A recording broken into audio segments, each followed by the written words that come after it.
യേശുക്രിസ്തുവിൻ്റെ പരിശുദ്ധമായ നാമത്തിൽ എല്ലാ പ്രിയപ്പെട്ടവർക്കും മോർണിംഗ് ഡ്യൂവിൻ്റെ പുതിയൊരു പ്രഭാത വചന ധ്യാനത്തിലേക്ക് സ്വാഗതം. കഴിഞ്ഞ ദിവസം വളരെ അനുഗ്രഹിക്കപ്പെട്ട ആത്മീക വചന ചിന്തകൾ ലൂക്കോസിന് സുവിശേഷം 4-ാം അധ്യായത്തെ ആസ്പദമാക്കിക്കൊണ്ട് കർത്താവ് യേശുക്രിസ്തു സാത്താനാൽ പരീക്ഷിക്കപ്പെട്ടതിനെക്കുറിച്ചുള്ള ചിന്തകളിലൂടെ നമുക്ക് കേൾക്കുവാനും അനുഗ്രഹം പ്രാപിപ്പാനും തക്കോണം ദൈവം നമ്മെ സഹായിച്ചല്ലോ. ഇത് നമ്മൾ കഴിഞ്ഞ ദിവസം വായിച്ചതായ വേദഭാഗത്തിൻ്റെ തുടർച്ചയായിട്ടുള്ള ഭാഗങ്ങളാണ് ചിന്തിക്കുവാൻ ആഗ്രഹിക്കുന്നത്. 5-ാമത്തെ വാക്യം വായിക്കുന്നു. പിന്നെ പിശാച് അവനെ മേലോട്ട് കൂട്ടിക്കൊണ്ടുപോയി ലോകത്തിലെ സകല രാജ്യങ്ങളെയും ക്ഷണനേരത്തിൽ അവന് കാണിച്ചു. ഈ അധികാരമൊക്കെയും അതിൻ്റെ മഹത്വവും നിനക്ക് തരാം. അത് എങ്കിൽ ഏൽപ്പിച്ചിരിക്കുന്നു. എനിക്ക് മനസ്സുള്ളവന് ഞാൻ കൊടുക്കുന്നു. നീ എന്നെ നമസ്കരിച്ചാൽ അതെല്ലാം നിൻ്റേതാകുമെന്ന് അവനോട് പറഞ്ഞു.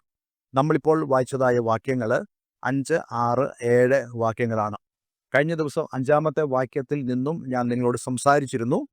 ഈ 5-ാമത്തെ വാക്യവും അതുപോലെ 6-ാമത്തെ വാക്യവും ഒക്കെ ചേർത്താണ് ഇന്ന് ഞാൻ നിങ്ങളോട് സംസാരിക്കാൻ ആഗ്രഹിക്കുന്നത്. കഴിഞ്ഞ ദിവസം നമ്മൾ ചിന്തിച്ചല്ലോ, കർത്താവ് യേശുക്രിസ്തു സാത്താൻ്റെ മേൽ ജയാളിയായി തീർന്നു. ഈ പരീക്ഷയിൽ മാത്രമല്ല, കർത്താവായ യേശുക്രിസ്തുവിൻ്റെ മഹത്തായ വിജയം, നമ്മുടെ കൂടെ വിജയമായ കാൽവരി ക്രൂശിലെ യേശുക്രിസ്തുവിൻ്റെ വിജയം നമുക്ക് വിജയം നേടിത്തന്നു എന്നുള്ളതും നാം ചിന്തിപ്പാനിടയായി തീർന്നല്ലോ.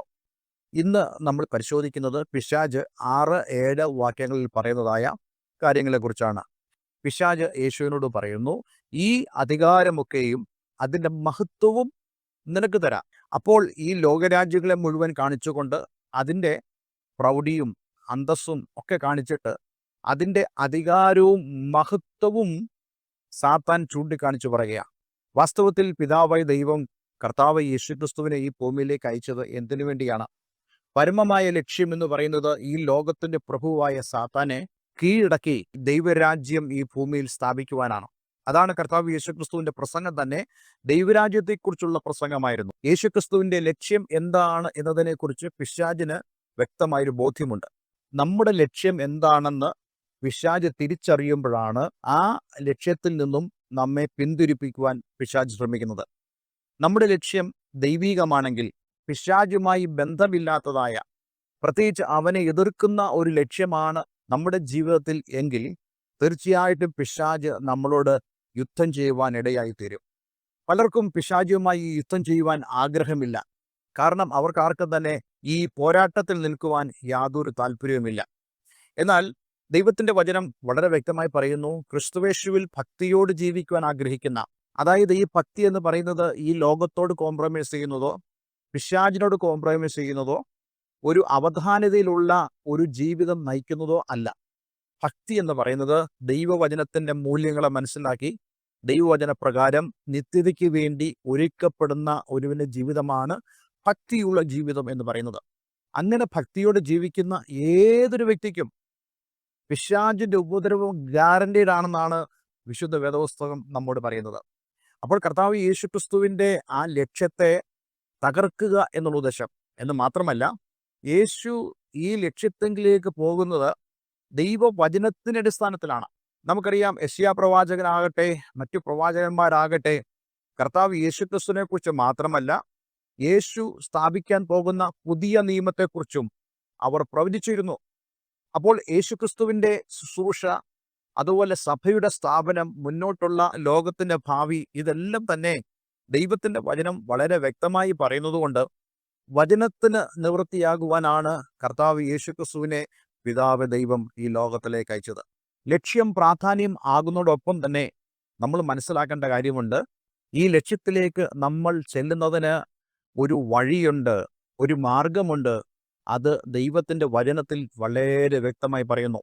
അതുകൊണ്ടാണ് നമ്മൾ രക്ഷ പ്രാപിക്കുവാൻ ഏക വഴിയുള്ളൂ എന്ന് ദൈവത്തിൻ്റെ വചനം പറയുന്നത്. ഒരു കുറുക്കുവഴിയുമില്ല നമ്മുടെ ലക്ഷ്യങ്ങളെ സാധിച്ചെടുക്കുവാൻ.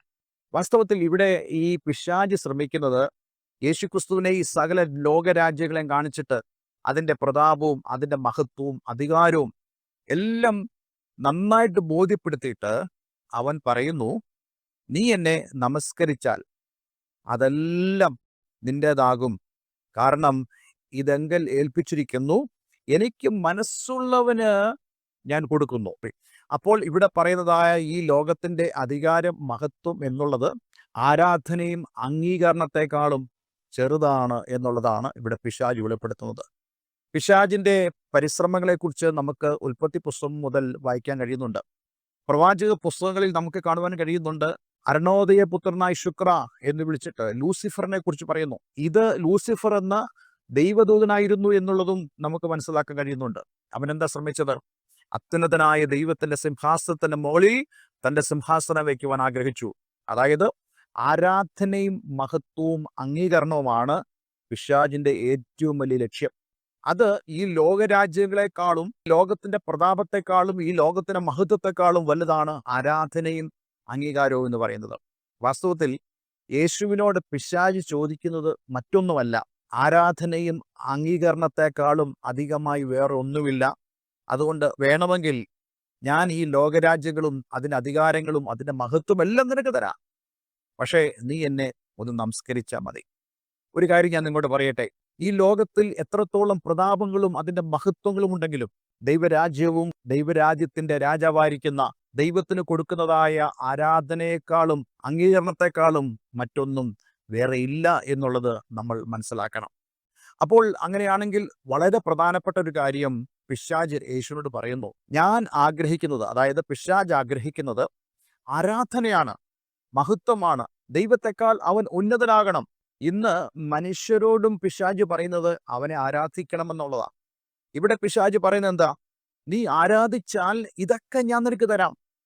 അപ്പോൾ അങ്ങനെയാണെങ്കിൽ ആരാധന എന്ന് പറയുന്നത് പിശാചിനെ സംബന്ധിച്ചിടത്തോളം ചിലത് നേടുവാനുള്ളതാണ് ആരാധന. ഇന്നും നമ്മൾ അങ്ങനെയല്ലേ കാണുന്നത്? അനേകരും ദൈവത്തെ ആരാധിക്കുന്നത് ചിലത് നേടാൻ വേണ്ടിയാ, ചിലത് പ്രാപിക്കാൻ വേണ്ടിയാ. അങ്ങനെയല്ല കേട്ടോ. നമ്മൾ എന്തെങ്കിലും നേടാനോ പ്രാപിക്കാനോ അല്ല ആരാധിക്കുന്നത്.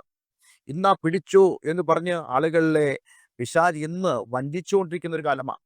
ക്രിസ്തീയ സഭകളിൽ പോലും ഇതിൻ്റെ അതിപ്രസരം നമുക്ക് കാണാൻ കഴിയുന്നുണ്ട്. ആരാധിച്ചാൽ വിടുതൽ. നിങ്ങൾ ഈ സഭയിൽ വന്ന് ഒന്ന് ആരാധിച്ചു നോക്കിക്കേ, നിങ്ങളുടെ പ്രശ്നങ്ങൾക്ക് പരിഹാരമുണ്ടാകും. അത് ഒരിക്കലും ദൈവത്തിൻ്റെ വചനം പറയുന്ന ഒരു കാര്യമല്ല.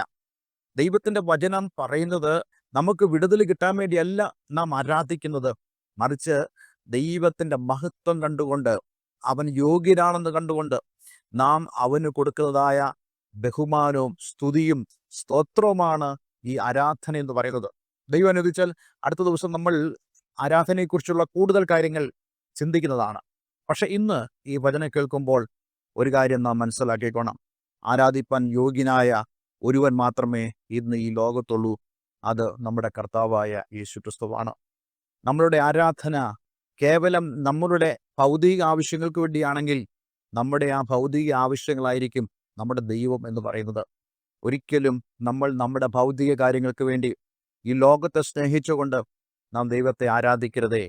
അങ്ങനെയുള്ള ആരാധന ദൈവം സ്വീകരിക്കുകയില്ല. ദൈവം സ്വീകരിക്കുന്ന ആരാധന എന്ന് പറയുന്നത് അവനെ പൂർണ്ണ ഹൃദയത്തോടും പൂർണ്ണ മനസ്സോടും പൂർണ്ണ ആത്മാവോടും ആരാധിക്കുന്നതാണ്. അതുകൊണ്ട് പിശാച് ഇവിടെ ആഗ്രഹിക്കുന്നത് യേശു അവനെ ആരാധിക്കണമെന്നുള്ളതാണ്. എന്നാൽ കർത്താവ് യേശു ക്രിസ്തു ആ പരീക്ഷയും വിജയിപ്പാനിടയായി തീർന്നു. നമ്മൾ കൂടുതൽ കാര്യങ്ങൾ അടുത്ത ദിവസം ചിന്തിക്കുന്നതാണ്. ഇന്ന് ഈ കേട്ട വചനത്തിനു മുമ്പാകെ നമുക്ക് നമ്മെ തന്നെ ഒന്ന് സമർപ്പിക്കാം, ഒരു വാക്ക് പ്രാർത്ഥിക്കാം. സ്വർഗ്ഗപിതാവേ എന്ന് ഞങ്ങളെ കേൾപ്പിച്ച വളരെ അനുഗ്രഹിക്കപ്പെട്ട സന്ദേശത്തിനായി സ്തോത്രം. ഈ വചനം കേൾക്കുന്ന ഏവരെയും ഞാൻ യേശുവിൻ്റെ നാമത്തിൽ അനുഗ്രഹിക്കുന്നു. എല്ലാ നന്മകളാലും ഓരോരുത്തരും നിറഞ്ഞു വരട്ടെ.